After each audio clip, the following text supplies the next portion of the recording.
going to bless it. And the way that we'll proceed is I'll share the first poem, and then we're going to open it up. If anyone has a memory or a feeling or a thought that you'd like to share, that would be the time to do it. Then I'll share the second poem, and then at that time we're going to curtain that. I wore shorts in case I have to go in the water. If any of you want to join me in doing that, you're more than welcome to do so.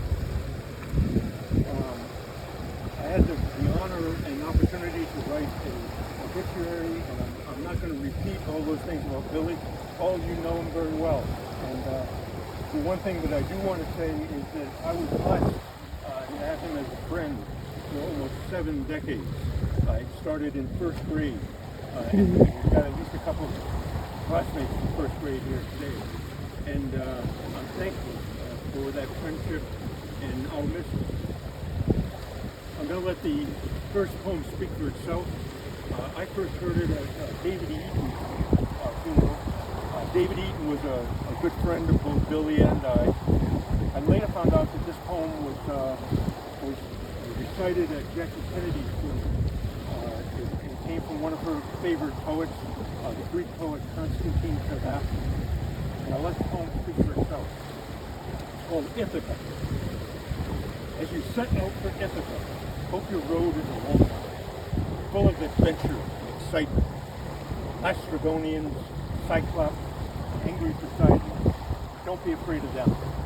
You'll never find things like that on your way as long as you keep your thoughts raised high, as long as a rare excitement stirs your spirit in your body. Lastrygonians, Cyclops, wild Poseidon, you'll never encounter things like that unless you bring them along with you inside your own soul, unless your soul sets them up in front of you.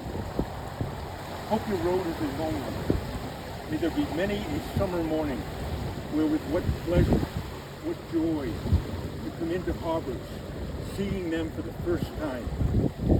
May you visit Phoenician trading posts and buy many fine things, mother of pearl, coral, amber, ebony, sensual perfumes of every kind, as many sensual perfumes as you can.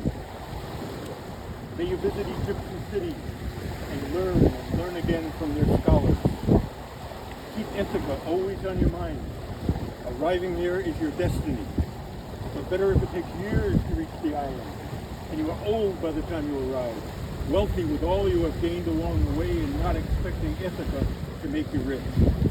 It was Ithaca that gave you a marvelous journey. She has nothing left to give you now. And if arriving you find Ithaca poor, she will not have fooled you. Wise as you will have become, so full of experience, you will understand by then what these Ithacas are for. So at this point, some people, I don't want to be the only one talking here, so I hope somebody has some memories or thoughts or feelings you'd like to share. We're among friends. I have a connection. Yes. I met Bill at the Western Y maybe 15 years ago. We got to know him there, but it wasn't until sometime after that that I found out that he had dated a Dutch woman named Maud, who, as a young child, was a classmate of my former wife's sister's husband in Holland. And I thought that was pretty small worldish. So I always called him Willem of Orange, because Willem of Orange. I found Bill modest and thoughtful, mostly thoughtful. Last year or so, he called several times, aching to talk, and I would listen, and then the talk would end. And I still feel guilty that I never called him back. I let him call me. But my lasting memory is that he was a kind man and a thoughtful man. I'm glad you mentioned Maud, because I meant to note that the beautiful white bouquet at the entrance was sent by Maud de Jager from the Netherlands, and that gorgeous wreath that we're going to put out with the ashes was sent by Dwight Bibby from California. So from the Netherlands to California, we have people honoring Bill Reardon.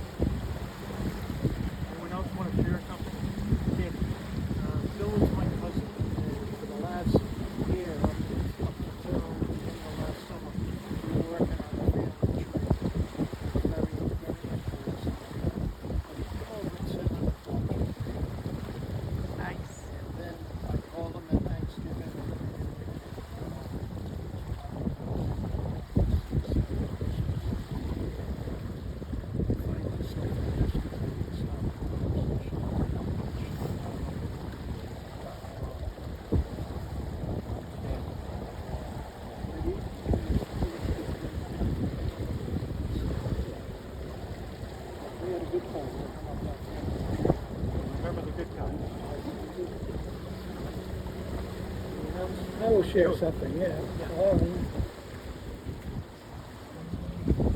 Most of my thoughts about Bill were pretty much around his work ethic and the way he looked at work. And I can remember one time, the first time I ever saw him at work, and I knew him before then. I knew him from grammar school and high school. But one time I was actually, I had just graduated from college and went to Florida. I came back after 6 months and wasn't sure what I was doing. I was really young, and I was 22, I think, and Billy was probably 20. And so I took a job with Consumers Dairy delivering milk. I was a milkman, and I was delivering in rural areas. One of my routes was in Stonington, and I was driving around the roads in Stonington, and I was on Al Harvey Road, and I had a customer there. It was the Woolworth house, and I knew it was the Woolworth house because my high school girlfriend had babysat for them, and I spent some time there, then. So I was delivering my milk. I delivered the milk, and I go up to the door, and I look over, and there's Billy, and he's shingling the side of the house all by himself. This is like 8:30 in the morning, and he's working, and he's working by himself, and he's 20 years old. And I said, wow, you know how to do that? What kind of thing? I'm saying to myself, you could do this work. And I couldn't do that work. And so I was pretty amazed with that. And then that was the first time I seen him work. I think it was Donald Palmer he was working for at the time, and had just started in the carpentry world. And he was doing a great job. I was admiring him for being able to do that. So I just went about my way, and then years later I hired him a couple of times. Once was to install a window over the sink in my house on Moore Street, and he did a great job. It was really, really perfect. And so then when I had moved later on, I needed another small job done, and I called Bill, and he was right there, and he did a great job with that. It was installing a newel post on the top of the stairs, which seems like an easy job, but it's really not. It's a very difficult task involved with it, and he had no problem with figuring it all out and putting it all together and getting it done. And I look at it now and I say, wow, it's beautiful.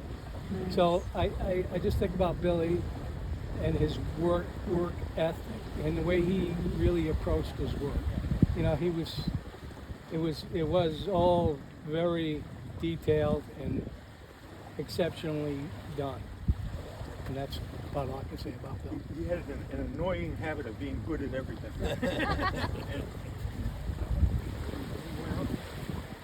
I can say a couple things. Yeah. I took care of his mom, and Billy was always there.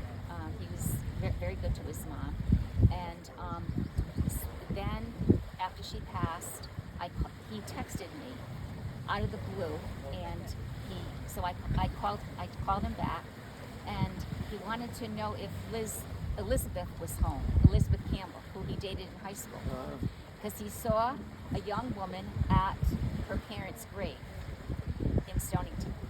And he goes, that's where I always went to exercise. I rode my bike there. I'd walk around, and so I knew where their grave was. So I said, no, Billy, she's in Seattle, Washington. And he goes, oh, it might have been her niece. And he goes, oh, okay. And so then he started asking me what I did, what I was up to, and I said, well, what are you up to? He goes, well, nothing. I'm not doing too well right now. And I said, oh, Billy? He goes, yeah. He goes, you know me, I'm a loner. I don't have any friends. And I said, Billy, you got to put yourself out there. And he goes, well, where? What do I do? And I said, well, I volunteer at the neighborhood center. You could work in the doctor's Renz's garden, or you could work in the pantry and meet people of all different forms of life. And people are wonderful. They're just happy. You put a smile on their face. And so he goes, well, I'll think about it. And then I called him a couple years ago, last year, when we were going to have our class reunion, to tell him that we were having our reunion. And he got very anxious. And he goes, I dropped the call I was on because I saw that you were calling me and I knew it had to be important. And I said, well, it is important. It's our class reunion and we'd like you to go. He goes, no one wants to see me. I said, of course they do. I said, Billy, you have so many friends that you don't even know about. Just think about your life. And he goes, no, I don't have anything to offer. They wouldn't recognize me. And I said, yes, they would. And I said, well, you think about it. And I said, if I'd be happy to give you a ride. My husband and I will pick you up. It's right on our way. And I said, I'll call you before and you let me know. You think about it. But he was very anxious about it, thinking about who he was going to see. And I just felt so bad. And then he goes, well, is that it? And I said, what? He goes, is this the end of our conversation? And I said, well, unless you want to say more, I didn't know what to say. Yeah.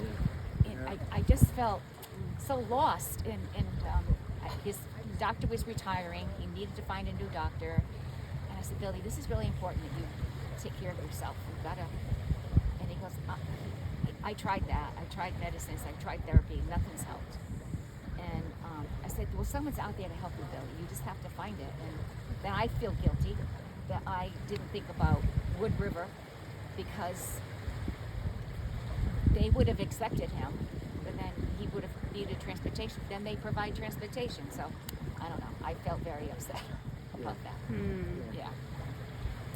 They were difficult years towards the end, you know. And I share your feelings. Like, you know, you wish you could have done more for him, you know. But here's the guy with no friends, and look around, you know. That, We brought out the best of him on the football field. anyone else want to speak?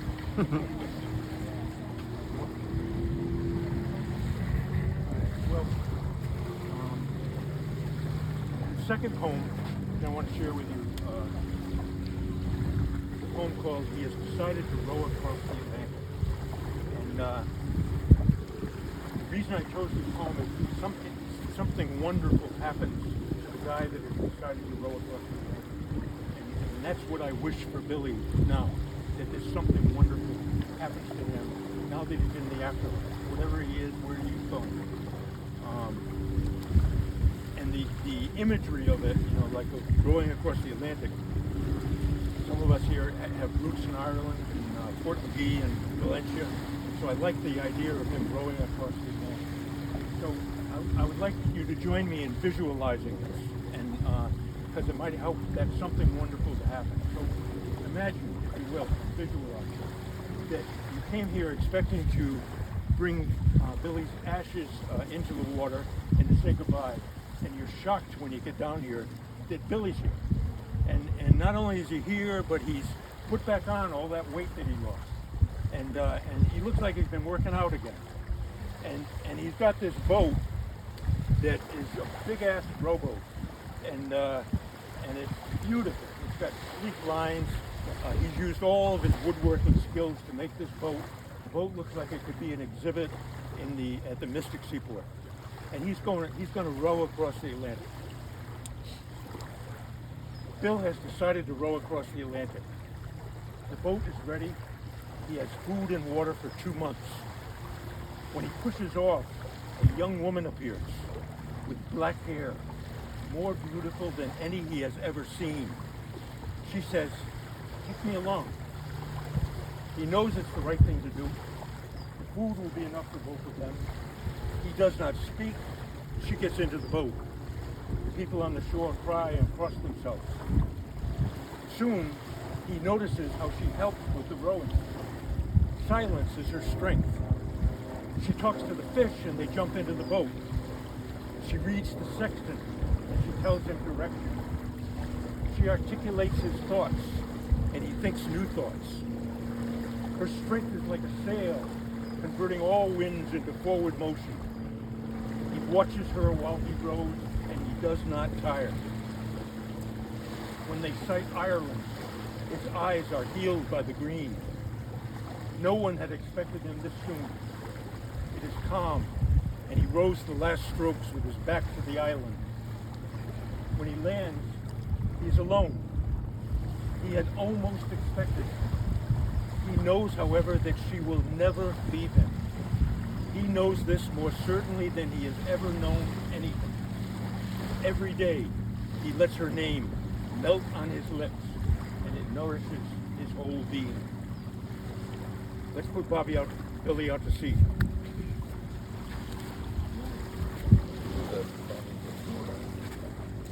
If anyone wants to help me with this, please feel free to do so. I wore shorts in case I might have to wade in a little bit, but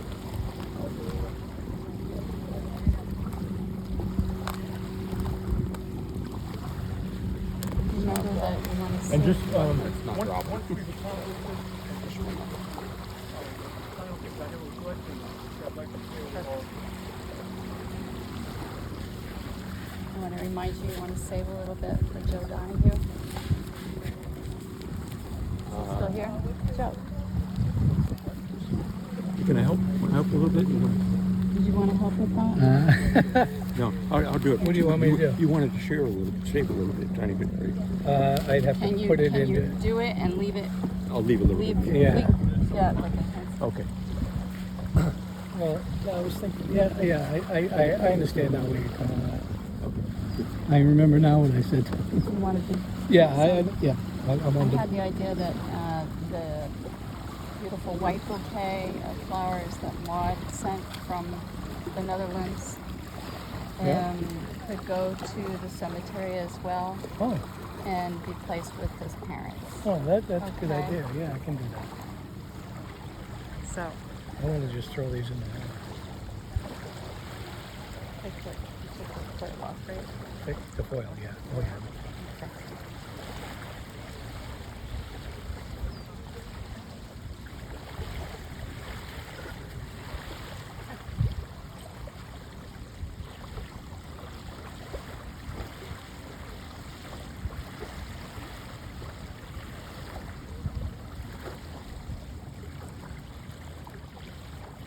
Ashes to ashes, dust to dust.